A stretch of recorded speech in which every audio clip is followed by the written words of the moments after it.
What's up guys, JJ here, and I'm sitting in front of my 75-gallon community tank because I'm very excited. We've got my electric blue Acaras in here and they finally paired up. So we're going to work on breeding some electric blues, and my opinion, one of the most beautiful fish in the freshwater aquarium hobby.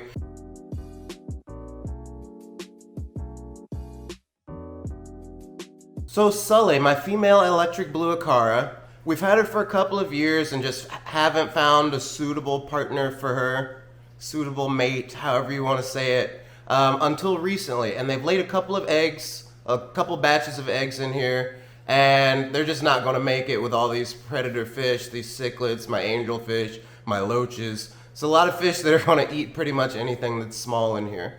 Fish are friends, not food. So far they've spawned 3 times that I know of. And 2 of those times definitely didn't work out. They got picked off because they're in this tank.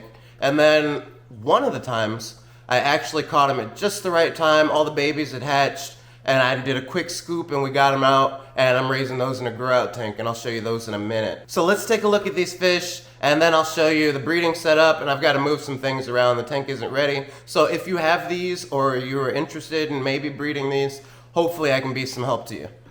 So there's Sully, and my Severum. My Severum is such a hog. Anytime I get close to the tank, he thinks there's food there. But there's my electric blues, and I work in this tank so much that they're not really afraid. They're looking straight at the camera. They're not camera shy. But I would like to turn and get a profile view. Hey, Sully. Sully, look to the right. This freaking guy. Move. Well, there's Mike. Mike is territorial. This little guy, I didn't even think he was old enough to be a dad, but he is holding it down. They're great parents, actually. There's just no chance their babies are gonna survive in here. So that tank is one of my more show tanks. I have that one in the living room, actually. I love being able to just sit back in the afternoon and watch that one. But now we're in the fish room, and this is where the magic happens, guys. So we've got this 20-gallon high tank right here, and it's just big enough to be able to breed these guys. Now, I wouldn't do this as a permanent setup. I think 20 gallons is too small for most cichlids, unless you're doing like crebensis or what's the other one?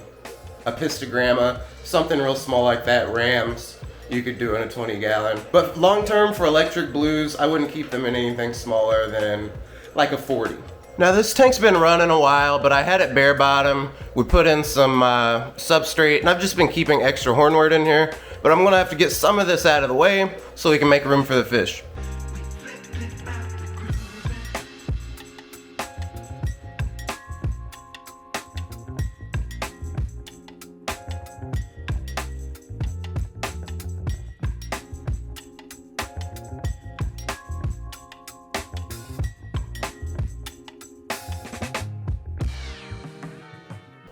Alright, I took out about half of the hornwort. I do like to leave hornwort in most tanks, especially breeding tanks, because it grows so fast and soaks up so many nutrients. A lot of breeders find themselves changing water like every couple of days, multiple times a week.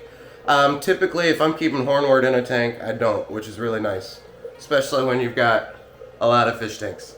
So this setup is going to be really simple. The only things we're going to add, I got for like $5 from the hardware store. We're gonna put in one of these terracotta pots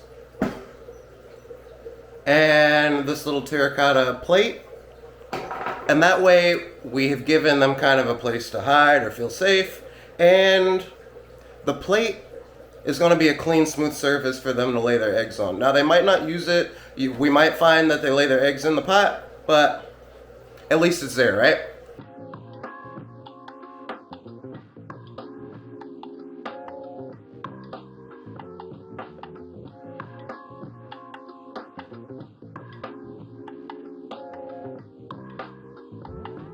Let's get these electric blue Acara out of the 75. Let's put them in here, and hopefully we'll have some breeding success soon.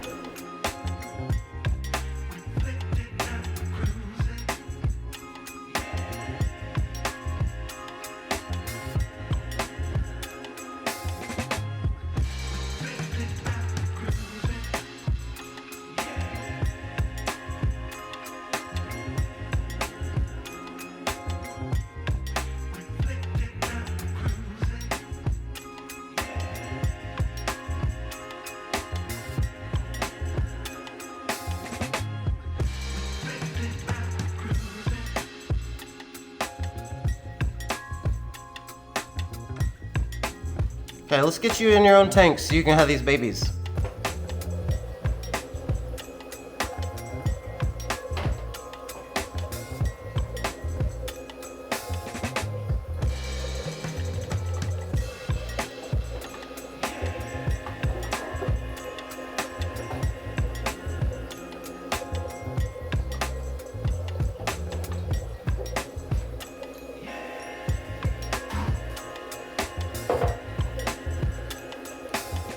Okay, we'll give them some time to get settled in, and we'll check back in. And I've been feeding these babies, the fry that we saved, I've been feeding them a mix of brine shrimp and some egg yolk. So we just got some brine shrimp hatched. We'll feed them and take a look at those. Oh, and look, our little baby plecos have come to the front of the glass.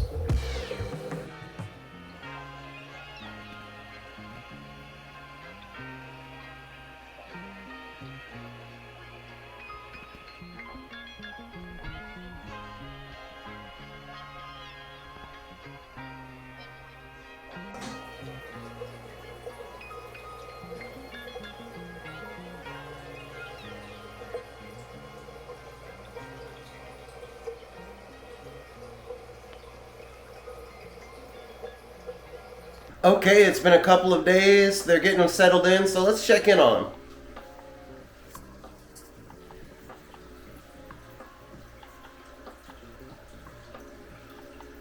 There's little Mike. He's doing okay. Sully got camera shy. And honestly, I thought I would have seen them prepare the spawning plate more already, but I see them digging out right here, so this could be where they end up laying some eggs. And one thing I might do, this room is heated, so I don't have heaters in individual tanks, but I might throw a heater in that one to get the temperature up a couple degrees to see if we can maybe trigger a spawn that way. But for right now, let's just feed them. So for these guys, all I use is these cubes of frozen bloodworms and dry food. I go back and forth just to help get some protein on them, get them nice and thick and healthy here.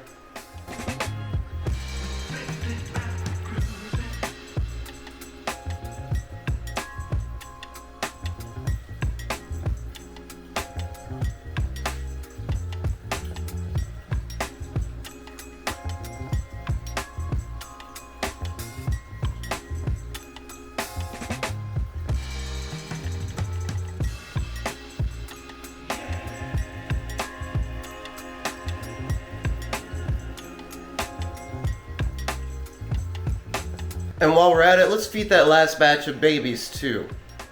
And the babies have been getting brine shrimp. We've been hatching it out ourselves. And we actually got a pretty good hatch this morning, looking nice and pink, plenty of shrimp in there. So we'll just dump that in. And the babies from that last batch seem to be doing all right. I've got a couple baby plecos in there as well, growing out at the same time.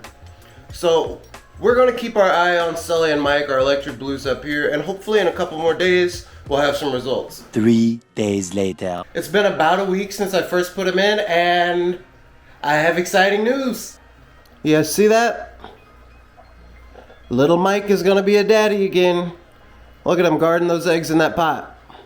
Hey mama, you're doing great.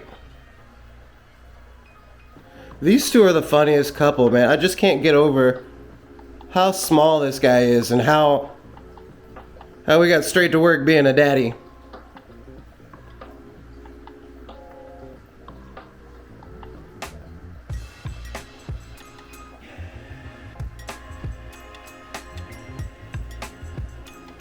He's even checking out the camera. It's like, who is that? Okay guys, I'll leave you alone. So that's really exciting. That's our second batch of electric blue Acara fry. I don't think I'm gonna take the babies out of there. I'm gonna see how Sully and Mike do, raising them on their own. I always feel so bad if I take the fry away right away. Like, they did all this work and then I stole their children and they don't know what happened to them. And I don't know, maybe, does somebody else think about that? Anyways, we're gonna watch those guys grow up, so make sure you're subscribed for that. Hit that like button, and you know, a few months down the road, maybe these guys will be on my website. Link in description, jjgills.shop. We've got all kinds of whatever I'm breeding, plants, aquarium products, we have it on there. So I'll put that in the description and maybe in the pinned comment. Anyways, thanks so much for watching, and I'll see you in the next one.